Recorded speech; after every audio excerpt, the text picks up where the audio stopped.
Good evening to one and all present today, and a warm welcome to the Youth Lounge, a student led talk show, Season 4, Episode 1. Welcome to the talk show where excellence meets inspiration, forging a dynamic blend of ideas and skills. We are your hosts, Atharv and Vidhi.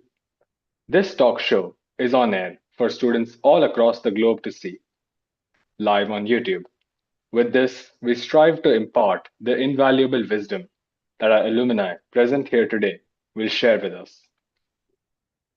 In this episode, we are excited to welcome alumni of our very own school. They have achieved incredible success by navigating hardships and tackling challenges head on, experiences many of us will soon face. We hope this episode allows you to step into their shoes and gain the confidence needed to navigate the challenges of adulthood. Today, we are thrilled to introduce our first guest, Mr. Dhruv Kulshrestha, from the 2019-2020 batch of DPS Bangalore East. Mr. Dhruv graduated from the University of Michigan, Ann Arbor, where he completed a double major in honors mathematics and economics, alongside a minor in philosophy. Following his undergraduate degrees, he went on to earn a Master of Science in Mathematics from the same institution. His academic journey is further distinguished by several research projects undertaken during summer positions at both the University of Michigan and Carnegie Mellon University, which resulted in publications within leading mathematical journals and earned him the University of Michigan STEM Research Award alongside the George Perenian Excellence in Mathematical Writing Award. Beyond his research achievements, Dhruv is deeply committed to mathematics outreach and mentorship, having guided undergraduate students through the Directed Reading Program and the Research Experience for Undergraduates program in areas ranging from computational complexity to number theory, as well as mentoring middle school students from underrepresented backgrounds through the Math Corps summer program. Continuing this trajectory of excellence, Dhruv began his PhD in mathematics at the University of Wisconsin-Madison in fall 2025, where he continues to explore innovative research directions and pursue projects designed to inspire curiosity and creative thinking within the field. We welcome you to our talk show, Mr. Dhruv. Thank you Let very us much for now having me. Let us now welcome our second guest, Mr. Vedic Sharma, from the batch of 2013-14 from DPS Bangalore East. Mr. Vedic is a computer science researcher and PhD candidate at the University of Toronto.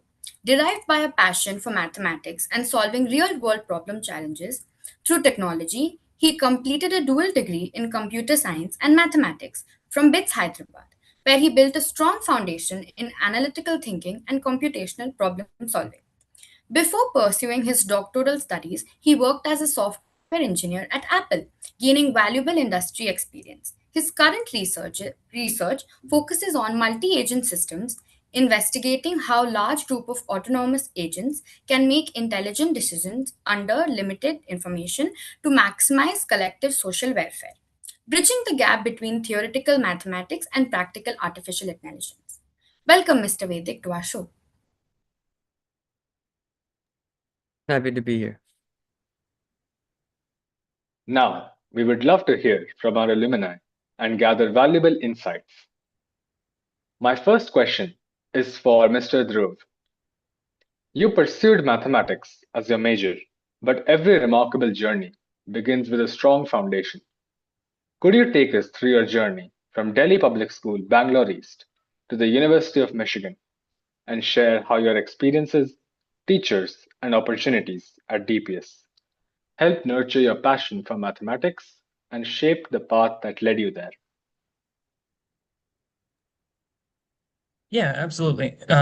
Again, first of all, thank you all very much for having me. Always a pleasure to be back at DPS, even if it's through Zoom. Um, as far as experiences at DPS that shaped my mathematical journey, I guess, um, first of all, I think the math curriculum, the CBSE math curriculum is solid, very in-depth in 11th and 12th grade, but that was, I guess, further the teachers at DPS, especially Sarisha ma'am in the 12th grade, further pushed us to really think hard about the concepts. And I still remember when she was teaching us the chain rule in calculus in the 12th grade, and I just had this like light bulb moment. And I was like, I think this math stuff might be kind of cool. And in all honesty, I still teach my calculus students now the same way that Sarisha ma'am taught me in the 12th grade. So that was kind of cool. As you mentioned, I did a double major in mathematics and economics. A lot of schools in India, back at least when I was in the 10th grade and was looking for a place to go in the 11th, didn't offer the subject combination of taking PCM with economics. And the fact that DPS had that opportunity, and not only did they have it, but they also like encouraged students to explore these kinds of subject combinations, really did push me towards thinking about a combination that was not just science or just, commerce subjects. Plus, I think my economics teachers, both in the 11th and 12th grade, were excellent. I really enjoyed those classes. And then as far as my journey getting to the University of Michigan, I'd say that my teachers and counselors at DPS really did encourage me to think about all of my options after high school, including applying to colleges abroad and applying to scholarships for those programs and things like that, which without which I would probably not even have considered applying to Michigan. So DPS did have a very strong impact on the beginning of my academic journey.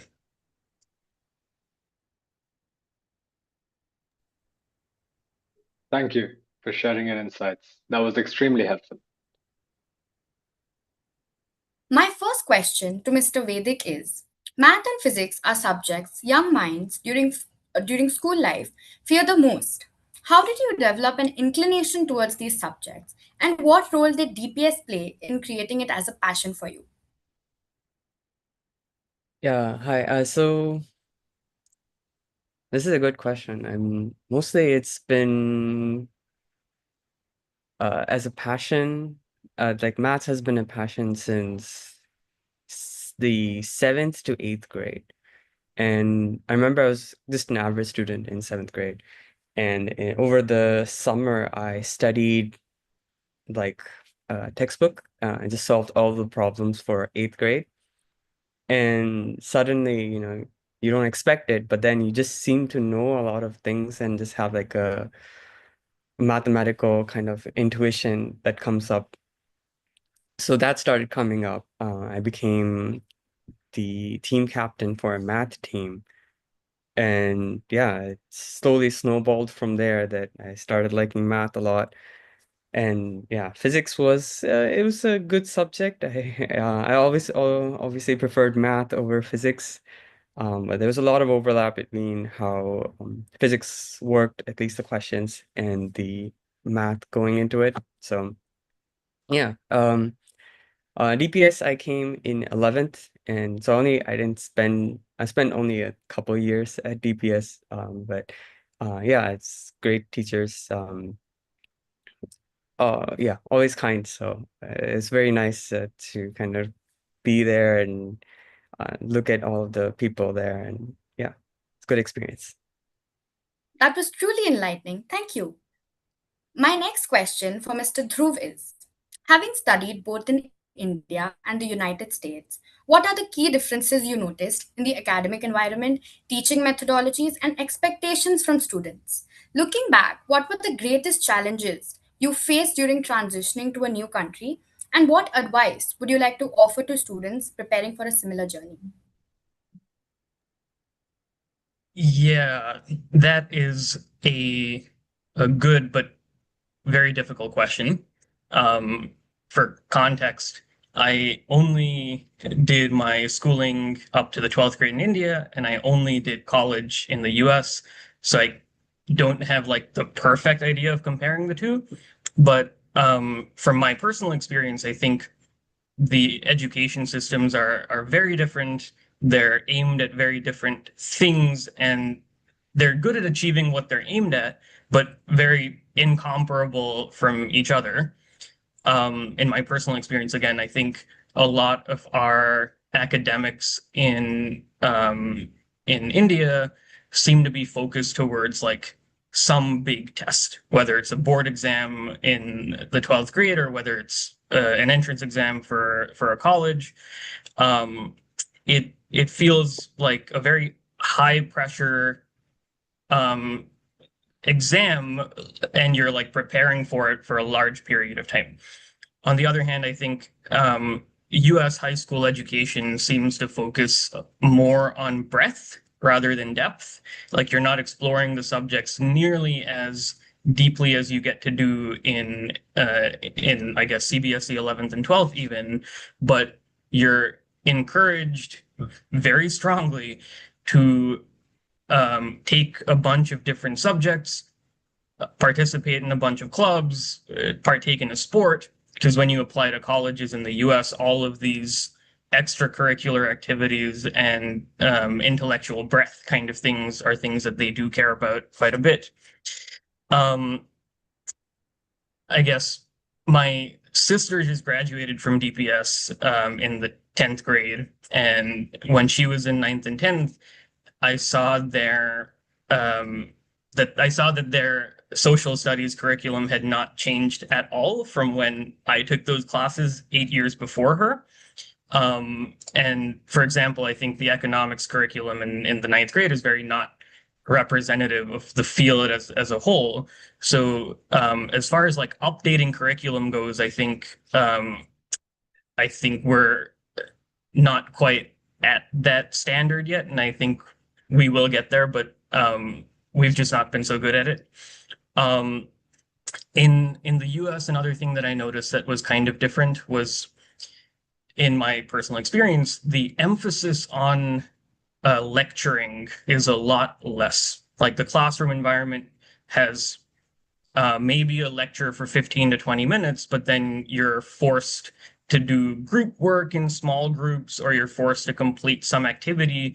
So you're forced to be a little bit more engaged in the subject than you get to be in a standard lecture style environment. And I think there's more of a focus now on like active learning, where you do the learning by like solving problems yourself rather than watching somebody else do them. And the second half of your question, which was like, what were the biggest challenges I faced moving to another country? I think it's challenging to move to a new place in general. It's hard when you don't yet have friends or a family, and I guess harder when you're in a time zone that's like 10 and a half hours away. And harder when for 5 or 6 months of the year the temperature is below freezing. But I guess my first few weeks were rough, and after that I developed a sort of social group there that was my foundation at college, and that kind of got me through my many semesters at Michigan. And I think even now at graduate school, having a good social group is what I think would be my advice to everybody. To have a solid social group that understands your academic goals and things like that, so that you get this good balance and you have something to fall back to if you're a little bit too stressed one of those days. That was truly insightful. Thank you. My next question from Mr. Vedic is, from your time at BITS Hyderabad to pursuing higher studies at the University of Toronto, your academic journey has been both diverse and inspiring. Looking back, what have been the defining milestones of this journey, and how have they influenced your growth? Yeah, so I guess I was always inclined towards doing a PhD. So there was always in my back of my mind that I have to do some way of getting into a university that's good, that's in my research area, and finding someone who's a good supervisor. So there, I always had that kind of thing in my head.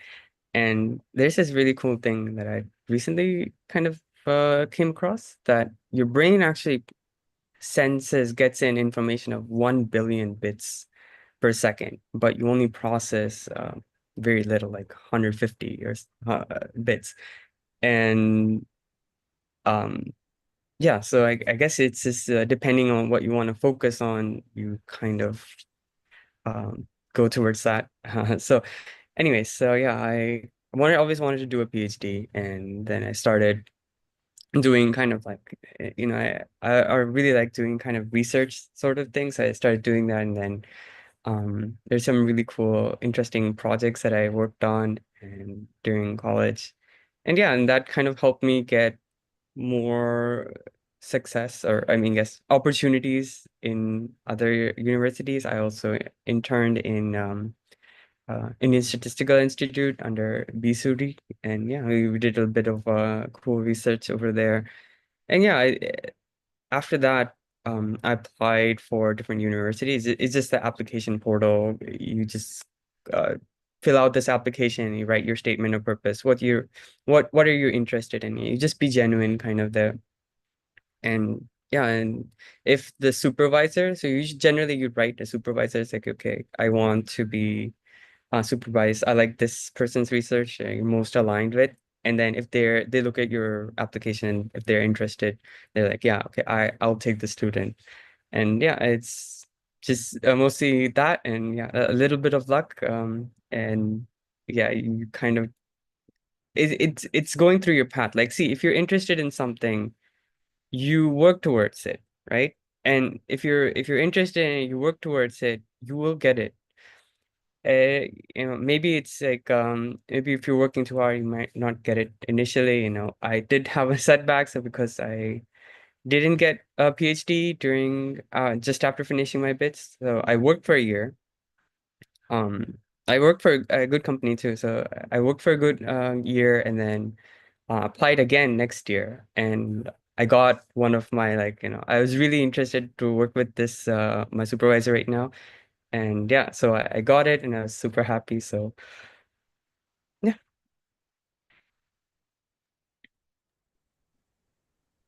Thank you for sharing your journey with us, and we all appreciate the valuable input.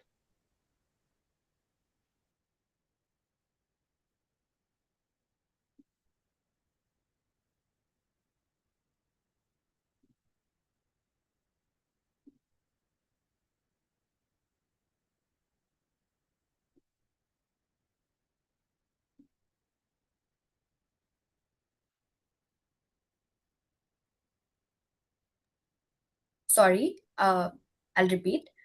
My next question is for Mr. Dhruv.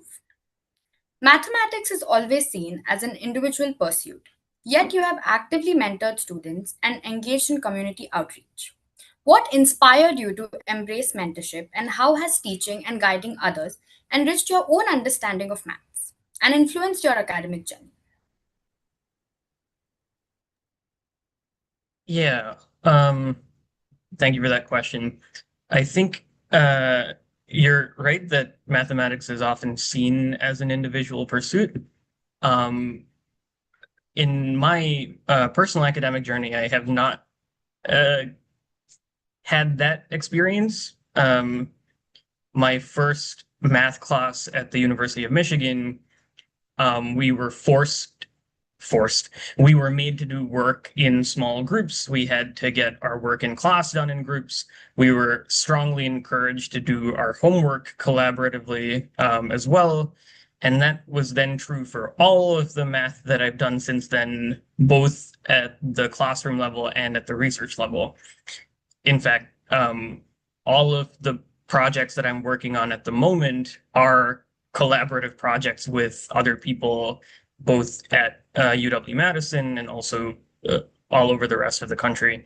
So thankfully, my personal journey has not experienced math as an individual pursuit.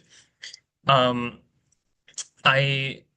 guess before I was even a math major at Michigan, I was a college assistant at the Math Corps. Atharv mentioned this in my introduction.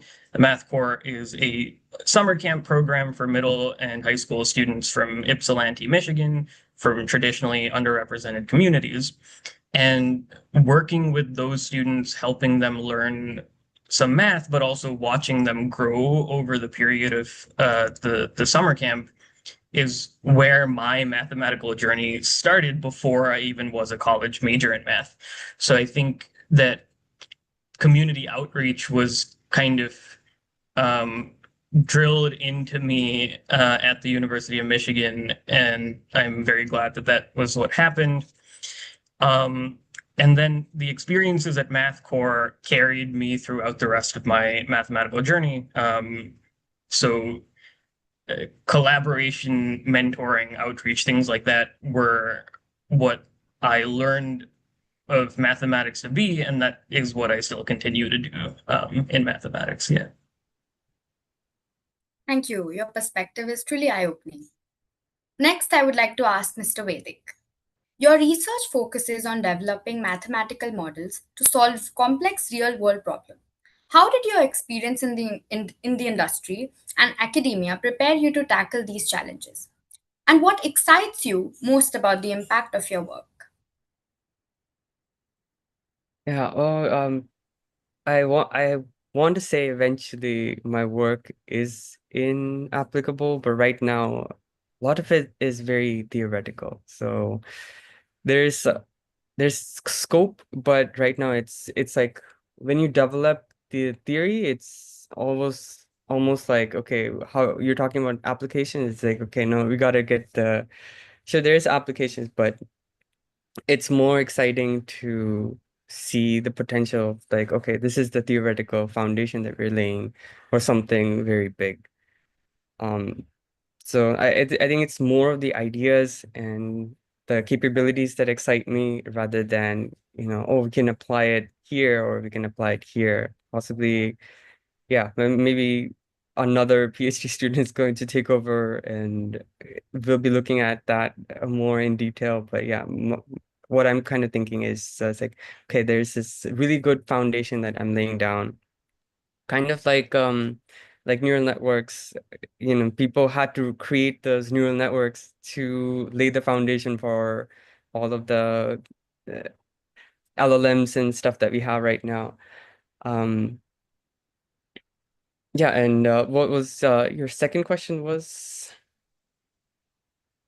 How did your experience in the industry and academia prepare you to tackle these challenges? Yeah, so I guess it's just about experience and practice. I suppose like if I mean, there's a lot of students here, right? So you practice at home, you practice at school, you come and learn. The more you're exposed to it, the more the better you are at it. So when you're writing an exam, it's not like, oh, I have no idea what these terms mean. It's like you have some exposure, you've accustomed to it, you did homework, and yeah. So it's mostly based on exposure. So you face some problems and then you're like, okay, wait, how do I solve this? And then for the next time, you know how to solve it.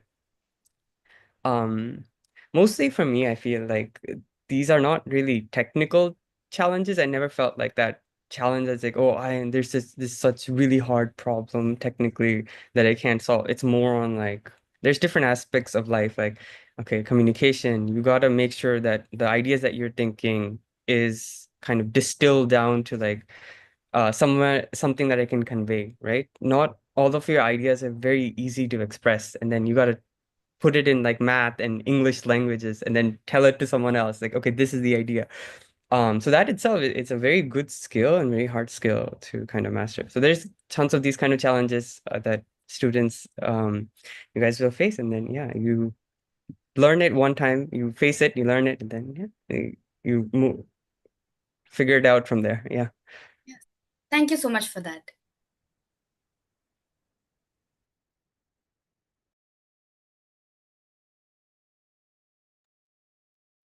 My question is for Mr. Dhruv. Your dedication shines through your impressive achievements. Could you share the daily routine you follow that supports your research, teaching, and leadership commitments? Oh, that is such a loaded question. I will tell you my daily routine as soon as I figure it out. No, you're right that when you're pursuing a PhD, you're expected to be a good student, researcher, and teacher while also maintaining a sleep schedule and a social life or something like that. Um, my daily routine depends a lot on the day. For example, at the moment, I am trying my hardest to finish my slides for a presentation that I have to give at a conference next week in Philadelphia. And chances are we're not going to be done until the day off, and that's okay. But during the semester, my daily routine looks more like uh, waking up at 5:45, going out for a run, going and teaching calculus at 7:45, second section at 8:50, going to my own lectures, meeting with my advisor or collaborators in the afternoon, attending seminars or colloquia in the evening, um, getting back home, working on research by myself. And in between all of that, if you get time to breathe, you should eat some food or something. But it's usually waking up early, sleeping late, and doing as much as you can in between those two things. But I try to keep at least one of the weekend days to myself to spend with my friends and kind of prevent immediately getting burnt out at the beginning of the semester. And I think it's very personal to each graduate student how they decide to organize their schedule and balance out their life. I happen to be someone who enjoys the pressure of having to do a lot of work, and that is a motivator for me.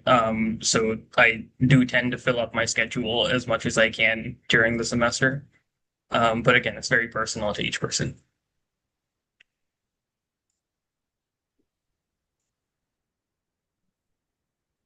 Thank you. I love that way of looking at it. My next question is for Mr. Vedic. Outside of your professional commitments, what does your daily routine look like, and what hobbies, interests, or recreational activities do you engage in to unwind, maintain a healthy work life balance, and stay motivated and refreshed? Yeah, work-life balance is it's almost impossible at this. I mean, at such late point of the PhD, it's like okay, you just want to get it over the thesis. But anyway, so generally I wake up at around 7, and then I have like I booked a piano room. There's a art house like kind of piano room where you can just go and play the piano. Yeah, and I just booked the room from 9 a.m. to 10 a.m. So I have to be out by then. But yeah, this today is an exception, I guess. But yeah, and then I play for an hour, and then I come back to the office, and I work till maybe 6 o'clock, 7 o'clock over there. Yeah, and then I come back, generally just kind of chat with friends after that, and then maybe work a little bit towards the end. Yeah, and that's pretty much the day. And generally, if I feel like it, I'll cook in the morning. But yeah, right now it's been kind of messy. But yeah, it's generally because right now you students, okay, you guys are very lucky, right? You don't have to worry about food. You don't have to worry about getting up, like your parents wake you up. You don't have to worry about, your clothes or anything. You just have one book that, I mean, like whatever. I mean, that's still tough, but don't get me wrong. But yeah, just be aware that, there's a lot of stuff that you have to manage when you're kind of like living alone, especially when you finish school and then you go to college. It's like, and all the responsibilities come towards you, and then you don't realize it. Um, but yeah, you have to be kind of learning how to manage it by yourself. All of this, but yeah, it's tough, but it's manageable. Like it's that thing, right? The previous question that you asked, and I think Dhruv has been really good at top of his game. Um, but yeah, it's very tough, and you have to kind of set your put yourself on the kind of stool, like, okay, I have to get up, I have to do this, I have to do that, and make time, specifically a lot of time for doing the things you like, because if you don't, you're just gonna go into like this one rabbit hole, and if it falls, there's any problem with the work that you're doing, right now, if you're only studying one subject like chemistry and you don't like it, right? So what do you do when you get bored? You have to get up and do something else, right? So, but let's say your whole work from like 9 to 12 or 6 o'clock is just chemistry, reading chemistry. It's very hard, right?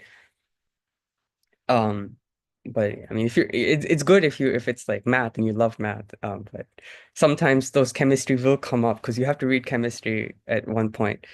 So yeah, you have to make dedicated like time slots. I think Dhruv does it very nicely, but you have to make these dedicated time slots. Like, okay, from this time to this time, I have to do this activity I like, or this time to this time, I have to do this activity I like. And yeah, don't pick activities like, oh, I'll play video games from this time to time, and then I'll be on social media from this time to then, because that's a bad kind of habit that you'll get into. But pick something healthy. Going out for a run, that's really good. Doing some sort of art, or even dancing or something. Something that kind of like relieves your stress. So yeah, pick those kind of activities. Stick to like a schedule if you're like burning out. Yeah, and that's generally and weekends I just generally keep off. Like, I'll work, but it's like it's up to me, kind of like, okay, if I want to work, I will work. If I don't want to, I'll do whatever I want. But it just turns out it's like, okay, let me just finish some work. But yeah, that's mostly it. Yeah. Thank you for sharing your thoughts on this. I think there's an insightful takeaway in there for us all. For my last question, I would like to ask Mr. Dhruv. From serving as the head boy of Delhi Public School Bangalore East to leading university mathematics groups and contributing to the renowned speech journals, your journey reflects exceptional leadership and dedication. What experiences helped shape your leadership skills, and what advice would you like to give to DPS students aspiring to become confident, compassionate, and impactful leaders for tomorrow? Yeah, thank you for that question. Before I answer, I do want to just double down on something Vedic said. There's, I think, a quote by von Neumann, which is, if people do not believe that math is simple, it's because they do not realize how complicated real life is. And I think that, I completely agree. The math part of it is usually the easier part of it, but having to also cook and clean and live a life. So, yeah, we're getting there. We're figuring it out. But about your question on leadership, I think while I was a student at DPS, I got to participate in a bunch of extracurricular activities, Model Parliament, MUN, Student Council. As you mentioned, I was head boy for a year. That was an excellent experience.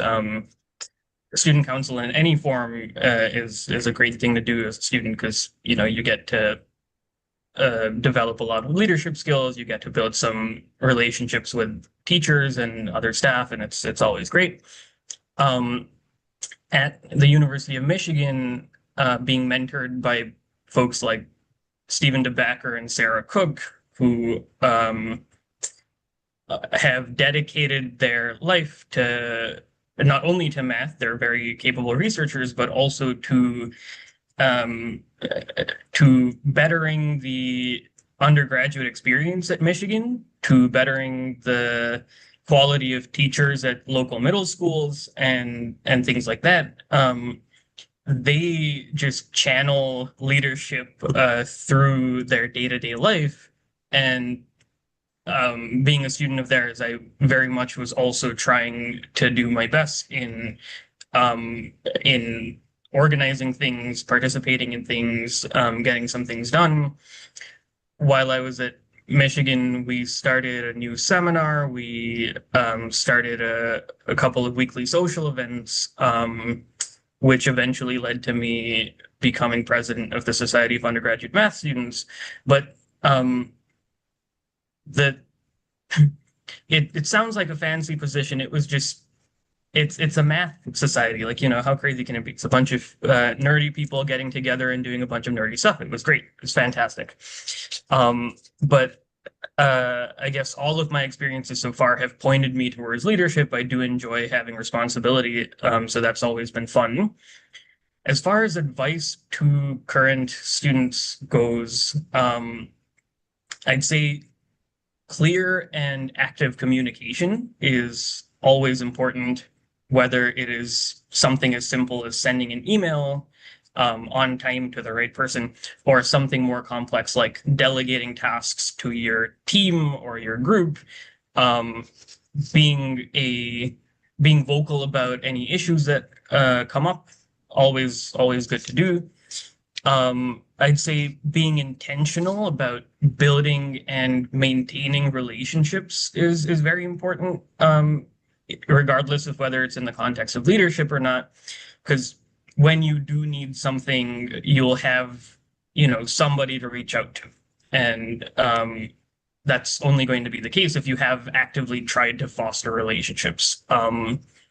Also, finally, if something needs to get done, don't assume that somebody else will do it. Just take care of it, and you'll automatically be done with 50% of the challenge. Thank you so much for sharing your experience. It was truly invaluable. As we come to the end of this conversation, I'd like to ask Mr. Vedic, drawing from your academic and professional journey, what advice would you offer to young DPS students who aspire to achieve similar success? And what qualities, habits, or mindset do you believe are most essential for reaching their goals? It's probably the best question out of the list. Yeah, because I think the students probably need to hear more into this. And yeah, I mean, my success is, I guess it's debatable, right? Like, do students really want to do like a PhD? I mean, these are the questions that students should ask themselves. Like, do I want what kind of drives me? Is it the money that I want, or what's kind of is it something, is the work? What kind of work do you want to do? What kind of brings you I guess, the joy or meaning in life, right? It's a very hard it's a very hard question for sure. And I kind of like used to just kind of throw it off. Like, it's like, okay, because I was pretty clear on my side. So I used to just kind of like, okay, yeah, just figure it out. But yeah, it's a very hard question, I realize, in life. And it's something that you have to kind of just stop. I guess you don't intentionally think about it, but you have to stop and think, what kind of what do I want to do, kind of, what's like, you start with thinking, like asking questions like, okay, what is the purpose of life, kind of thing. And then you start asking more questions. It's like, okay, what do I value more, and what do I not value? And you kind of ask these questions to come up to an answer where it's like, okay, this is the thing that I want to do.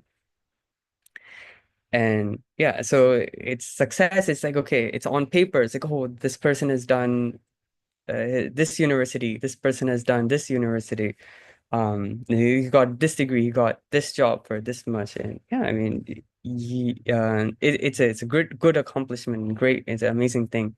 But don't get sucked into it. It's like, okay, oh, because this person did this, I want to do the same thing. You got to make your own path.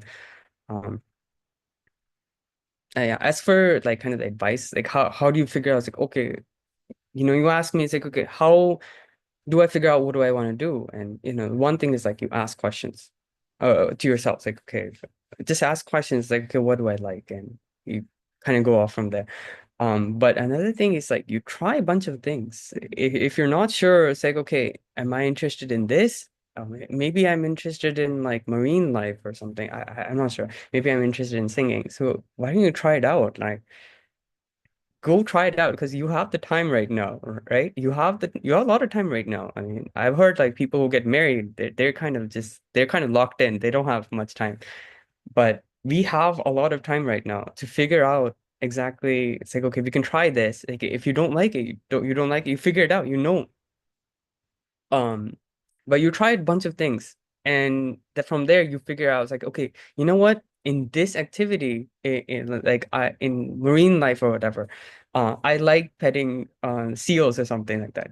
That is one thing that you like, and so you write it down or make a note of it. But you have to intentionally do it, right? You can't ignore it. You just think, okay, this thing is like I like this. It's like you don't keep it in mind. But if you intentionally figure out, it's like, okay, this particular thing I really like about this, and you make maybe a list in your head or you write it down. Then from there you see it's like, okay, I like these things. What can I do, or what kind of uh job or activity that it would happen where this thing kind of happens.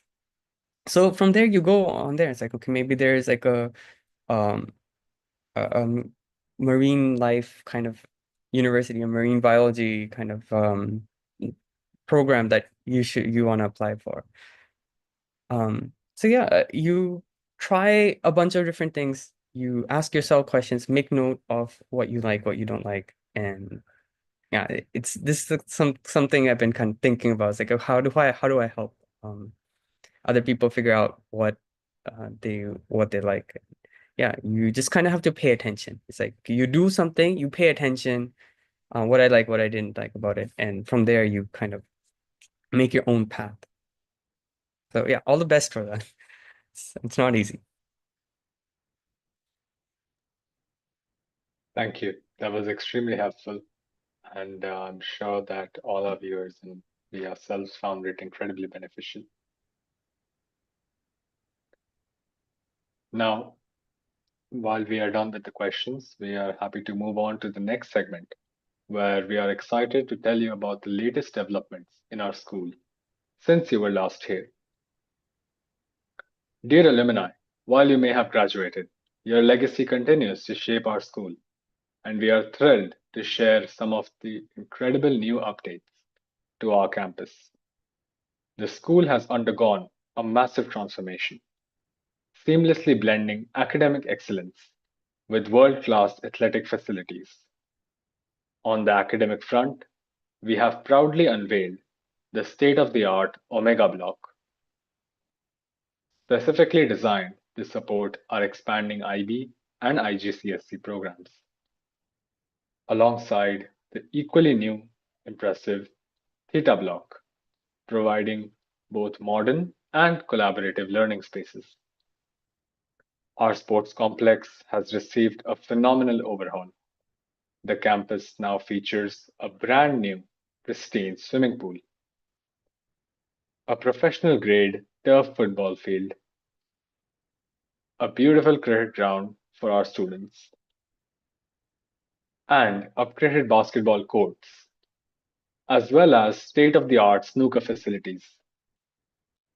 While the physical landscape of the school has changed significantly, the vibrant spirit of our community remains exactly as you remember it. We are incredibly proud of these milestones and would love to welcome you back to campus soon.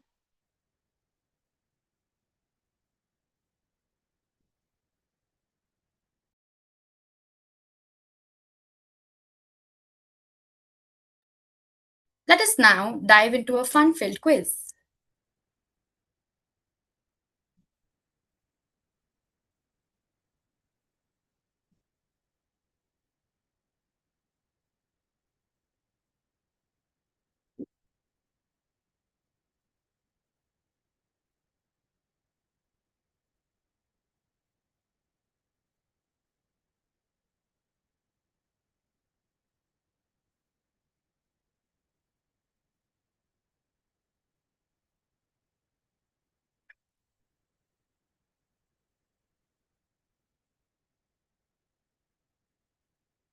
We're sorry for the delay, just will take a minute.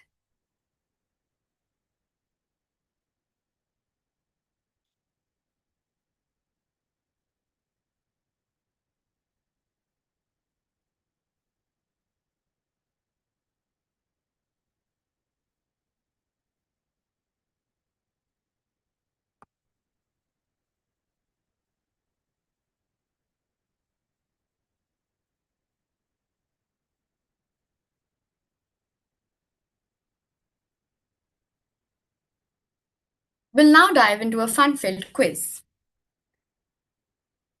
For my first question, what comes next in the sequence? 2, 5, 8, and 11. What do you think comes next? Option A, 13. Option B, 14. Option C, 15. Option D, 16.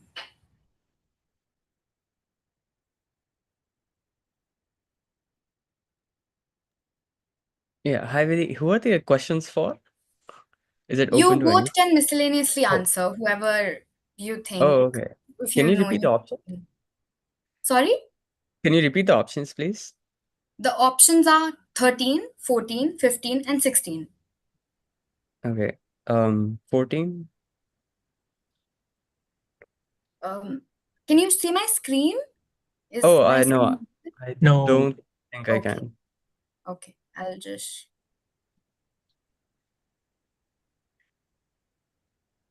Now is Oh, it I think visible? no, I think when you click the presentation, it Oh, goes away. sorry for No problem. this technical difficulty. Just give us a minute.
We'll move on to the next segment as there have been technical difficulties regarding the slideshow and the quiz.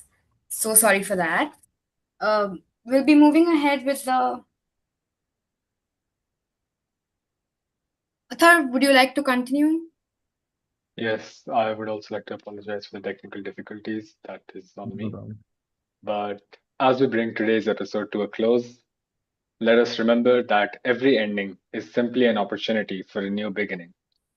We would also like to express our sincere gratitude to our principal, Dr. Manala Carvalho, and our vice principal, Ms. Preeti Sutta, for providing us with this wonderful platform to interact with our dedicated and hardworking seniors, who truly continue to be role models for us all.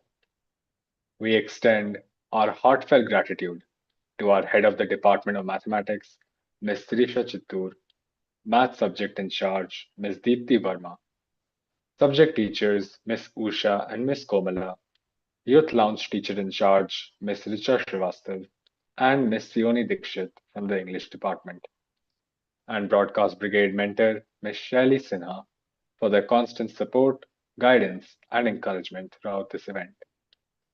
Our sincere appreciation also goes to the technical team, Head of Department of Computer Science, Ms. Vikranti Ashtikar, Ms. Umarani, and Ms. Pallavi Srivastav, for ensuring the seamless streaming and smooth execution of this event. We would also like to extend our heartfelt appreciation to our esteemed panelists, Mr. Dhruv Kulshrestha and Mr. Vedic Sharma, for taking time out of their busy schedules to share their valuable experiences and insights with us. Your journey has been truly inspiring and thought provoking. We wish you both continued success in your future research and all your upcoming achievements. Finally, a big thank you to all our viewers for being such a wonderful audience. Your enthusiastic participation and support made this event even more meaningful. This is Vidhi and Atharv signing off for today. Thank you and have a wonderful evening.